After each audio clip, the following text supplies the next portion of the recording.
urutkan sebentar dengan cepat bahwa setelah selesai salat yang ditutup dengan salam itu Assalamualaikum warahmatullahi, Assalamualaikum warahmatullahi. Kata Al-Quran, jangan terburu-buru untuk beraktivitas yang lain sebelum Anda menyempurnakan satu amalan yang amalan ini begitu dahsyat dalam pandangan Allah Subhanahu wa taala. Amalannya disebut dengan zikir, ya. Saya persingkat, tema kita adalah tentang amalan pasca salat.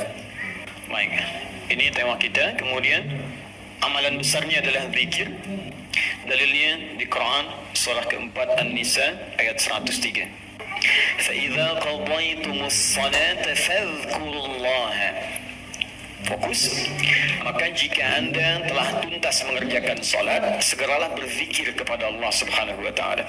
Ingat, amalan pasca salat yang diutamakan apa? Zikir. Saya mau tunjukkan pada Anda satu hal yang sangat mendesak. Kenapa amalan ini begitu sangat ditekankan oleh Al-Quran? Bahkan saking ditekankannya, kata Allah, perhatikan kalimatnya, qiyaman, baik itu sambil berdiri, wa qu'udan, ataupun Anda punya kesempatan lebih lenggang duduk, wa ala junubikum, atau bahkan dalam keadaan Anda sedang payah pun untuk duduk atau bahkan berdiri, boleh sambil berbaring. Perhatikan, saking pentingnya amalan zikir ini, itu Al-Quran seakan menghadirkan semua situasi untuk menggunakan amalan ini. Ya, bukan tidak ingin menoleransi, tapi ada sesuatu yang penting di sini. Saking pentingnya seakan-akan kalau dalam bahasa yang lain, tolong jangan tinggalkan ini. Ya, kalau Anda memang buru-buru, harus langsung bangkit pasca sholat. Ada yang bahkan setelah salam subuh, Assalamualaikum, Assalamualaikum, saya harus kejar ke tempat pekerjaan, langsung mau berangkat. Nah, terburu-burunya Anda untuk mengejar pekerjaan itu tidak menghalangi Anda untuk berzikir. Kalau bisa sambil jalan pun zikir aja, ayo lakukan, kerjakan amalan ini. Kalau Anda senggang, duduk dengan tenang, lakukan. Kalau amalan ini tidak penting, mustahil Anda diminta untuk mengerjakannya, sekalipun dalam pekerjaan yang sifatnya darurat Anda mesti lakukan. Paham sampai sini? Baik, nah nanti kita akan lihat apa rahasianya amalan-amalan ini, zikir ini. Kemudian kita nanti akan urutkan seperti pertemuan lalu telah saya turunkan beberapa bagian-bagiannya. Nanti kita akan gali apa esensi dan rahasia di balik kalimat-kalimat zikir yang kita sampaikan itu. Baik, saya percepat. Zikir seperti pertemuan lalu adalah setiap aktivitas yang mampu mengingatkan dan mendekatkan kita dengan Allah Subhanahu wa taala. Jadi ada dua nih. Satu ingat, kedua dekat. Awas, ini selalu menyatu, terkait, berkelindan, tidak akan pernah berpisah. Di orang yang ingat Allah pasti memiliki kedekatan dengan Allah. Jelas ya? Baik, jadi kalau cuma ingat tidak membuat dia dekat, ini bermasalah. Ketika seseorang ingat pada Allah, hubungannya menjadi dekat dengan Allah. Ketika menjadi dekat, maka dia akan dipelihara oleh Allah Subhanahu wa taala. Dipelihara dari maksiat dan segala yang menyulitkan dia dalam kehidupannya. Makanya mustahil ada orang berzikir tapi berbuat maksiat kepada Allah. Apa nih? Mereknya Akhir TV. Jangan, itu bir. Oh, pakai bismillah dulu lah, mungkin berkurang dosanya dikit. Enggak bisa. Jadi tidak akan bersanding taat dengan maksiat. Anda ingat Allah, mustahil berbuat maksiat. Ya, maaf, seorang karyawan yang ingat Allah tidak akan bermaksiat dalam pekerjaannya. Seorang ibu istri yang ingat Allah tidak akan bermaksiat dalam rumah tangganya. Seorang anak yang ingat Allah tidak akan pernah bermaksiat dalam kehidupannya.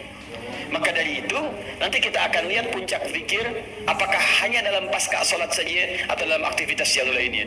Maka yang pertama, ini akan membantu mengingatkan dia kepada Allah. Yang kedua, membuat hubungannya dekat dengan Allah Subhanahu wa taala. Nah, amalan ini ada setidaknya 6-7 amalan. Hari ini saya janjikan untuk mengurutkan amalan-amalan ini. Ya, saya ingin tes dulu apakah Bapak Ibu masih ingat atau tidak. Satu apa? Istighfar. Apa dalilnya? Cepat saja, kalau tidak tahu katakan apa? Allahu a'lam. Baik, masih ingat? Saya sebutkan kemarin hadis Nabi di riwayat Muslim, hadis 591. Masih ingat? Baik, ini ada istighfar. Baik, yang kedua apa? Allahu a'lam. Kalau enggak ada, Bu, Allahu a'lam. Assalamualaikum warahmatullahi wabarakatuh. Assalamualaikum warahmatullahi wabarakatuh. Astagfirullah, astagfirullah, astagfirullah. Allahu a'lam, Allahu a'lam. Allahu a'lam. Enggak ada. Baik. Baik, kita lihat ini istighfar atau masuk kepada kalimat thayyibah dari Quran surah keempat ayat 103, kan? Kemudian yang kedua bisa juga bacaan Al-Quran. Baik, Quran surah ke-15 dari ayat ke-9. Ya inna nahnu nazzalna dzikra. Kami telah turunkan Al-Quran sebagai zikir. Jadi kalau Anda baca Al-Quran, itu Anda sedang berzikir. Kemudian bisa juga hafalan Al-Quran. Anda menghafal misalnya. Misal Anda tidak membaca, tapi selesai salat Anda membacakan ayat-ayat Quran sebagai hafalan. Ada ayat kursi misalnya, ada 3 surah yang terakhir, ada kemudian ayat pertama sampai 5 misalnya, Al-Baqarah, ya ada ayat-ayat yang lainnya, hafalan misalnya. Begitu Anda bacakan, Anda sedang berzikir. Dalilnya Quran surah ke-54 ayat 17, ayat ke-22, ayat 32, ayat ke-40. Ketika Allah menyebut para penghafal Quran, menyebutnya dengan proses berzikir. Walaqad yassarnal Qur'ana lidzikri. Kami telah mudahkan Al-Quran sebagai zikir. Ya, hafalan di sini zikir, untuk dihafal, untuk berzikir. Jadi kalau Anda pasca salat kemudian membaca ayat-ayat Quran dalam hafalan bukan menggunakan mushaf, maka Anda sedang berzikir kepada Allah Subhanahu wa taala. Dan nilainya 4 kali lebih banyak dibandingkan dengan yang membaca. Doa. Doa itu juga sebagai zikir. Ya, Quran surah ke-7 misal dalilnya ayat 205. Wadhkur rabbaka fi nafsika tadarruan wa khifatan wa dunal jahri minal qaul. Ketika Allah meminta kita berdoa, kalimat doanya dalam bahasa perintah menggunakan kata zikir. Wadhkur rabbaka. Ayo minta, berdoa, sebut zikir kepada Rabbmu dalam dirimu dengan perasaan penuh harap, penuh ketawaduan. Minta kepada Allah. Jadi ketika Anda diminta untuk memohon berdoa kepada Allah, kalimat doa itu menggunakan zikir. Jadi ketika Anda sedang berdoa, Anda sedang berzikir. Bukankah saat berdoa Anda ingat kepada Allah? Bukankah saat berdoa keadaan Anda menjadi lebih dekat dengan Allah? Nanti kita akan lihat doa apa yang biasa dibaca Nabi pasca sholat dan seperti apa cara memohonnya. Ada rahasianya. Anda tidak menggunakan ini sangat disayangkan. Anda kehilangan momentum, dipercepat untuk memudahkan seluruh proses kehidupan Anda. 5. Masih ingat? Sholat. Nanti ada lagi amalan. Pasca sholat ada sholat. Jadi begitu selesai Assalamualaikum, Assalamualaikum. Kapan kemudian ini kita mesti tunaikan sholat yang ini? Dan ada rahasianya juga. Bahkan sholat yang ini boleh jadi akan memberikan syafaat dengan izin Allah kepada hamba-hamba yang dirasakan kurang amalnya. Karena ketika amalan-amalan fardu tidak bisa menolong Anda dari proyek akhirat yang telah Anda cita-citakan untuk masuk surga itu, maka yang akan dicari pertama kali diantaranya adalah amalan yang ini. Maka Anda ketinggalan dari itu yang bisa membuat situasi tegang saat di akhirat. Hati-hati, Anda ketinggalan handphone, perasaan luar biasa sedihnya. Balik lagi ke Anur, dicari-cari lewat CCTV. Tapi Anda ketinggalan yang sunnah, kenapa tidak Anda buru kemudian? Tadi nggak sholat sunnah, besok lagi, Masya Allah. Belum tentu besok dia hidup. Dalilnya Quran surah ke-20 ayat ke-14. Ya, innani anallahu la ilaha illa ana fa'budni wa aqimis salata lidzikri. Saya Allah, tidak ada Tuhan yang layak disembah kecuali saya. Sembah saya. Bagaimana cara nyembahnya? Tunaikan salat sebagai zikir kepada saya. 6. Memperbanyak menyebut Allah, menyebut nama Allah, atau juga dengan al-asmaul husna. Dalilnya Quran surah kedua Al-Baqarah ayat 152. Fadhkuruni adzkurkum. Ayo cepat sebut nama saya, maka aku pun akan mengingatmu. Aku menyebutmu. Di orang yang selalu ingat Allah, nanti Allah akan ingat pada dia. Nanti saya kasih tahu rahasia yang paling besar. Bahkan ada orang yang saat membutuhkan ya dalam persoalan kehidupan kepada Allah, sebelum dia minta, karena Allah telah mengingatnya, Allah ringankan aktivitas kehidupan dunianya. Ini bukan nggak punya masalah, jadi kayaknya nggak kelihatan punya masalah, cuman setiap akan mengalami masalah diringankan oleh Allah sehingga seakan-akan nggak punya masalah. Nanti ini yang akan sangat menentukan bagian yang ke-6 ini, apakah hidup kita akan semakin mudah atau mendapati kesulitan yang berliku. Sebut nama Allah. Ya, bagaimana cara menyebutnya? Bisa disebut nama Allah langsung, bisa disebut dengan Asmaul Husna. Di mana dalilnya? Quran surah ke-17 nanti dari ayat 110 sampai 111 ya. Di ayat 111 tegas dikatakan Qulidullaha. Ayo sebut Allah, panggil, katakan Allah. Awidur Rahman atau Ar-Rahman, ayyamma tad'u falahul asmaul husna. Maka kapanpun Anda bisa memanggilnya, memintanya, Anda boleh memanggil dengan nama yang terbaik sesuai dengan kebutuhan Anda. Nanti saya kisahkan, ada orang baru selesai sholat, kemudian menyebut nama ini, dan satu di antara nama yang paling luar biasa, ketika dia selesai kata Nabi, dari mana kamu tahu menyebut dengan nama itu? Tahukah engkau, jika engkau melakukannya, maka engkau telah memanggil Allah, yang dengan panggilan itu, jika meminta akan segera diberikan, jika berdoa akan segera dikabulkan. Rahasianya luar biasa, nanti kalau sudah tiba waktunya. Hadisnya sahih. Ya. Saking sahihnya, ini ditempatkan oleh Sayyid Qutb di dalam satu kitab yang Al-Aqaid Al-Islamiyah, padahal kitabnya tentang akidah. Ketika membahas tentang asma wa sifat, nama-nama Allah Subhanahu wa taala. Hadis ini dimasukkan, padahal hadis ini amalan tentang amalan pasca salat. Ketujuh, bagian terakhir. Ini adalah indikator yang paling penting, yang terakhir ini sampai saya pisahkan tersendiri dalam aktivitas harian. Zikir paripurna. Ini yang zikir paripurna. Ini amalan pasca salat. Disebut dengan zikir, bukan amalan biasa, tapi semua amalan ini akan dibawa kepada seluruh aktivitas hariannya. Bukankah pasca sholat ada yang jalan, pasca sholat ada yang kerja, pasca sholat ada yang makan, pasca sholat bahkan ada yang masak, pasca sholat ada yang bicara. Maka orang yang pasca sholat zikirnya itu benar latihan zikirnya, maka makannya adalah makan dengan berzikir kepada Allah, bicaranya zikir kepada Allah, jalannya zikir kepada Allah Subhanahu wa taala. Nanti saya turunkan ayat-ayatnya, bagaimana orang berjalan sambil zikir, bagaimana orang kemudian makan zikir, bagaimana orang bicara zikir. Jangan-jangan selama ini kita hidup 24 jam tapi aktivitas kita tidak dalam rangka zikir kepada Allah Subhanahu wa taala. Nah, dalilnya Quran surah ketiga Ali Imran ayat 190 sampai 191. Inna fi khalqis samawati wal ardi wa ikhtilafil laili wan nahari laayatin liulil.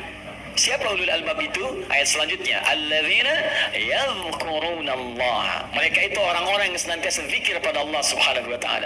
Qiyaman, dalam keadaan dia berdiri, wa qu'udan, ataupun dia duduk, wa 'ala junubihim, atau bahkan sedang tidurnya. Tidurnya disebut sebagai zikir, berdirinya disebut sebagai zikir, duduknya disebut sebagai zikir. Dan ahli zikir ini adalah orang-orang yang akan dimuliakan bahkan oleh Allah ketika kembali ke akhirat nanti, dan dipuji-puji oleh Allah Subhanahu wa taala. Saya mau tunjukkan pada Anda satu hal yang sangat mendesak. Kenapa amalan ini begitu sangat ditekankan oleh Al-Quran? Bahkan saking ditekankannya, kata Allah, perhatikan kalimatnya, qiyaman, baik itu sambil berdiri, wa qu'udan, ataupun Anda punya kesempatan lebih lenggang duduk, wa 'ala junubikum, atau bahkan dalam keadaan Anda sedang payah pun untuk duduk atau bahkan berdiri, boleh sambil berbaring. Perhatikan, saking pentingnya amalan zikir ini, itu Al-Quran seakan menghadirkan semua situasi untuk menggunakan amalan ini. Ya, bukan tidak ingin menoleransi, tapi ada sesuatu yang penting di sini. Saking pentingnya seakan-akan kalau dalam bahasa yang lain, tolong jangan tinggalkan ini. Ya, kalau Anda memang buru-buru, harus langsung bangkit pasca sholat. Ada yang bahkan setelah salam subuh, Assalamualaikum, Assalamualaikum, saya harus kejar ke tempat pekerjaan, langsung mau berangkat. Nah, terburu-burunya Anda untuk mengejar pekerjaan itu tidak menghalangi Anda untuk berzikir. Kalau bisa sambil jalan pun zikir aja, ayo lakukan, kerjakan amalannya. Kalau Anda senggang, duduk dengan tenang, lakukan. Kalau amalan ini tidak penting, mustahil Anda diminta untuk mengerjakannya, sekalipun dalam pekerjaan yang sifatnya darurat Anda mesti lakukan. Paham sampai sini? Baik. Nah, nanti kita akan lihat apa rahasianya amalan-amalan ini, zikir ini. Kemudian kita nanti akan urutkan seperti pertemuan lalu telah saya turunkan beberapa bagian-bagiannya. Nanti kita akan gali apa esensi dan rahasia di balik kalimat-kalimat zikir yang kita sampaikan itu. Baik, saya percepat. Zikir seperti pertemuan lalu adalah setiap aktivitas yang mampu mengingatkan dan mendekatkan kita dengan Allah Subhanahu wa taala. Jadi ada dua nih. Satu ingat, kedua dekat. Awas, ini selalu menyatu, terkait, berkelindan, tidak akan pernah berpisah. Di orang yang ingat Allah pasti memiliki kedekatan dengan Allah. Jelas ya? Baik, jadi kalau cuma ingat tidak membuat dia dekat, ini bermasalah. Ketika seseorang ingat pada Allah, hubungannya menjadi dekat dengan Allah. Ketika menjadi dekat, maka dia akan dipelihara oleh Allah Subhanahu wa taala. Dipelihara dari maksiat dan segala yang menyulitkan dia dalam kehidupannya. Makanya mustahil ada orang berzikir tapi berbuat maksiat kepada Allah. Apa nih? Mereknya Akhir TV. Jangan, itu bir. Oh, pakai bismillah dulu lah, mungkin berkurang dosanya dikit. Enggak bisa. Jadi tidak akan bersanding taat dengan maksiat. Anda ingat Allah, mustahil berbuat maksiat. Ya, maaf, seorang karyawan yang ingat Allah tidak akan bermaksiat dalam pekerjaannya. Seorang ibu istri yang ingat Allah tidak akan bermaksiat dalam rumah tangganya. Seorang anak yang ingat Allah tidak akan pernah bermaksiat dalam kehidupannya. Maka dari itu, nanti kita akan lihat puncak zikir, apakah hanya dalam pasca salat saja atau dalam aktivitas yang lainnya. Maka yang pertama, ini akan membantu mengingatkan dia kepada Allah. Yang kedua, membuat hubungannya dekat dengan Allah Subhanahu wa taala. Nah, amalan ini ada setidaknya 6-7 amalan. Hari ini saya janjikan untuk mengurutkan amalan-amalan ini. Ya, saya ingin tes dulu apakah Bapak Ibu masih ingat atau tidak. Satu apa? Istighfar. Apa dalilnya? Cepat saja, kalau tidak tahu katakan apa? Allahu a'lam. Baik, masih ingat? Saya sebutkan kemarin hadis Nabi di riwayat Muslim, hadis 591. Masih ingat? Baik, ini ada istighfar. Baik, yang kedua apa? Allahu a'lam. Kalau enggak ada, Bu, Allahu a'lam. Assalamualaikum warahmatullahi wabarakatuh. Assalamualaikum warahmatullahi wabarakatuh. Astagfirullah, astagfirullah, astagfirullah. Allahu a'lam, Allahu a'lam. Allahu a'lam. Enggak ada. Baik. Baik, kita lihat ini istighfar atau masuk kepada kalimat thayyibah. Dalilnya Quran surah keempat ayat 103, kan? Kemudian yang kedua, bisa juga bacaan Al-Quran. Baik, Quran surah ke-15 dalilnya ayat ke-9. Ya inna nahnu nazzalna dzikra. Kami telah turunkan Al-Quran sebagai zikir. Jadi kalau Anda baca Al-Quran, itu Anda sedang berzikir. Kemudian bisa juga hafalan Al-Quran. Anda menghafal misalnya. Misal Anda tidak membaca, tapi selesai salat Anda membacakan ayat-ayat Quran sebagai hafalan. Ada ayat kursi misalnya, ada 3 surah yang terakhir, ada kemudian ayat pertama sampai 5 misalnya, Al-Baqarah, ya ada ayat-ayat yang lainnya, hafalan misalnya. Begitu Anda bacakan, Anda sedang berzikir. Dalilnya Quran surah ke-54 ayat 17, ayat ke-22, ayat 32, ayat ke-40. Ketika Allah menyebut para penghafal Quran, menyebutnya dengan proses berzikir. Walaqad yassarnal Qur'ana lidzikri. Kami telah mudahkan Al-Quran sebagai zikir. Ya, hafalan di sini zikir, untuk dihafal, untuk berzikir. Jadi kalau Anda pasca salat kemudian membaca ayat-ayat Quran dalam hafalan bukan menggunakan mushaf, maka Anda sedang berzikir kepada Allah Subhanahu wa taala. Dan nilainya 4 kali lebih banyak dibandingkan dengan yang membaca. Doa. Doa itu juga sebagai zikir. Ya, Quran surah ke-7 misal dalilnya ayat 205. Wadhkur rabbaka fi nafsika tadarruan wa khifatan wa dunal jahri minal qaul. Ketika Allah meminta kita berdoa, kalimat doanya dalam bahasa perintah menggunakan kata zikir. Wadhkur rabbaka. Ayo minta, berdoa, sebut zikir kepada Rabbmu dalam dirimu dengan perasaan penuh harap, penuh ketawaduan. Minta kepada Allah. Di ketika Anda diminta untuk memohon berdoa kepada Allah, kalimat doa itu menggunakan zikir. Jadi ketika Anda sedang berdoa, Anda sedang berzikir. Bukankah saat berdoa Anda ingat kepada Allah? Bukankah saat berdoa keadaan Anda menjadi lebih dekat dengan Allah? Nanti kita akan lihat doa apa yang biasa dibaca Nabi pasca sholat dan seperti apa cara memohonnya. Ada rahasianya. Anda tidak menggunakan ini, sangat disayangkan. Anda kehilangan momentum, dipercepat untuk memudahkan seluruh proses kehidupan Anda. 5. Masih ingat? Sholat. Nanti ada lagi amalan. Pasca sholat, ada sholat. Jadi begitu selesai, Assalamualaikum, Assalamualaikum. Kapan kemudian ini kita mesti tunaikan sholat yang ini? Dan ada rahasianya juga. Bahkan sholat yang ini boleh jadi akan memberikan syafaat dengan izin Allah kepada hamba-hamba yang dirasakan kurang amalnya. Karena ketika amalan-amalan fardu tidak bisa menolong Anda dari proyek akhirat yang telah Anda cita-citakan untuk masuk surga itu, maka yang akan dicari pertama kali diantaranya adalah amalan yang ini. Maka Anda ketinggalan dari itu yang bisa membuat situasi tegang saat di akhirat. Hati-hati, Anda ketinggalan handphone, perasaan luar biasa sedihnya. Balik lagi ke Andur, dicari-cari lewat CCTV. Tapi Anda ketinggalan yang sunnah, kenapa tidak Anda buru kemudian? Tadi nggak sholat sunnah, besok lagi, Masya Allah. Belum tentu besok dia hidup. Dalilnya Quran surah ke-20 ayat ke-14. Ya, innani anallahu la ilaha illa ana fa'budni wa aqimis salata lidzikri. Saya Allah, tidak ada Tuhan yang layak disembah kecuali saya. Sembah saya. Bagaimana cara nyembahnya? Tunaikan salat sebagai zikir kepada saya. 6. Memperbanyak menyebut Allah, menyebut nama Allah atau juga dengan Al-Asmaul Husna. Dalilnya Quran surah kedua Al-Baqarah ayat 152. Fadhkuruni adzkurkum. Ayo cepat sebut nama saya, maka aku pun akan mengingatmu. Aku menyebutmu. Di orang yang selalu ingat Allah, nanti Allah akan ingat pada dia. Nanti saya kasih tahu rahasia yang paling besar. Bahkan ada orang yang saat membutuhkan ya dalam persoalan kehidupan kepada Allah, sebelum dia minta, karena Allah telah mengingatnya, Allah ringankan aktivitas kehidupan dunianya. Dia bukan tidak punya masalah, jadi kayaknya nggak kelihatan punya masalah, cuman setiap akan mengalami masalah diringankan oleh Allah sehingga seakan-akan nggak punya masalah. Nanti ini yang akan sangat menentukan bagian yang keenam ini, apakah hidup kita akan semakin mudah atau mendapati kesulitan yang berliku. Sebut nama Allah. Ya, bagaimana cara menyebutnya? Bisa disebut nama Allah langsung, bisa disebut dengan Asmaul Husna. Di mana dalilnya? Quran surah ke-17 nanti dari ayat 110 sampai 111-nya. Di ayat 111 tegas dikatakan Qulidullaha. Ayo sebut Allah, panggil, katakan Allah. Awidur Rahman atau Ar-Rahman, ayyamma tad'u falahul asmaul husna. Maka kapanpun Anda bisa memanggilnya, memintanya, Anda boleh memanggil dengan nama yang terbaik sesuai dengan kebutuhan Anda. Nanti saya kisahkan, ada orang baru selesai sholat, kemudian menyebut nama ini, dan satu di antara nama yang paling luar biasa, ketika dia selesai kata Nabi, dari mana kamu tahu menyebut dengan nama itu? Tahukah engkau, jika engkau melakukannya, maka engkau telah memanggil Allah, yang dengan panggilan itu, jika meminta akan segera diberikan, jika berdoa akan segera dikabulkan. Rahasianya luar biasa, nanti kalau sudah tiba waktunya. Hadisnya sahih.